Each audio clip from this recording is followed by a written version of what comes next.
Kalingap Rab, problemado. Bahay ni Viansay hindi legal.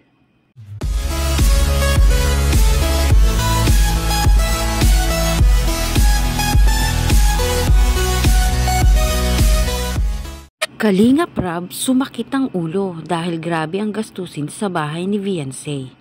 Bago man tayo magumpisa sa ating tatalakayin, isang mapagpalang araw sa inyong muli. Nagbabalik si Mini Vlog at syempre kung bago ka pa lang sa aking YouTube channel, mag-subscribe na para lagi kang updated sa aking mga video. Namumblema nga di umano si Kalingap Rab sa pinapatayong bahay ni Viansay tungkol sa legality nito kung saan sumasakit ang ulo ni Kalingap Rab dahil dito. Una sa lahat, madami nang napagawang pabahay si Kalingap Rab sa ilang beneficiary. Halos lahat ng pabahay ni Kalingap Rab ay nauna nang ipagawa gaya ng kay Dara Joy Melgar at iba pa. Lahat ng pabahay na ito marahil di dumaan sa inspection gaya ng architect at engineers. Ang paliwanag nga po dito mga Kalingap, halos lahat ng pinapatayo ni Kalingap Rab na pabahay ay malayo sa syudad. Minsan pa nga ay bundok at liblib na lugar na talagang hindi naman mai-inspeksyon ng mga profesional. Medyo nga nakatipid si Kalingap Rab dito dahil di na ito kailangan isang guni pa ang kanyang mga pabahay sa mga professional dahil nga siya na din ang architect nito.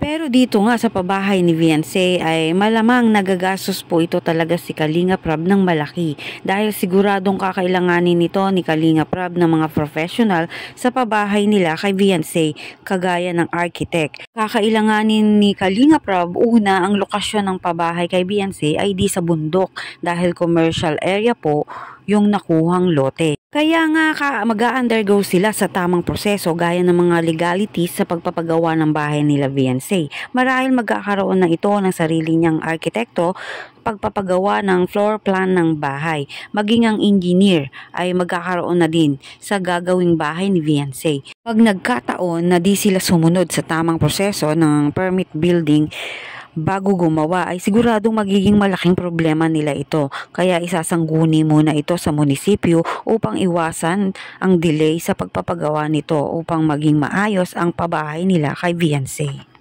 At isa pang araw na sabi ay 2 palapag nga umano ang pabahay kay Viansay kaya kailangan talagang kumuha ng building permit. Kaya naman malaking abala ito sa oras ni Kalingap Rab lalo na at busy palagi si Kalingap sa pag-aasikaso ng mga beneficiary. Bukod sa mahal at malaking abala din ito sa kanya bilang isang charity vlogger, ngunit kung makakalusot naman, siguro baka pwede nang hindi mag-undergo sa mga legalities at papeles na kakailanganin sa pagpapagawa ng bahay ni Viansay. Ngunit para sa akin ay mabuti nang ayusin ang mga papeles upang maiwasan ang delay ng pagpapagawa ng bahay ni Viansay.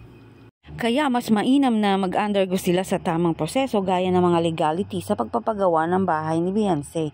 Marahil magkakaroon na ito ng sarili niyang arkitekto at upang maging tuloy-tuloy na rin ang kanilang paggagawa sa bahay nito dahil mas magiging maayos kung ito'y isasangguni nila sa munisipyo at magkaroon sila ng building permit. Siyempre kung bago lang kayo sa aking YouTube channel, mag-subscribe na para lagi kayong updated.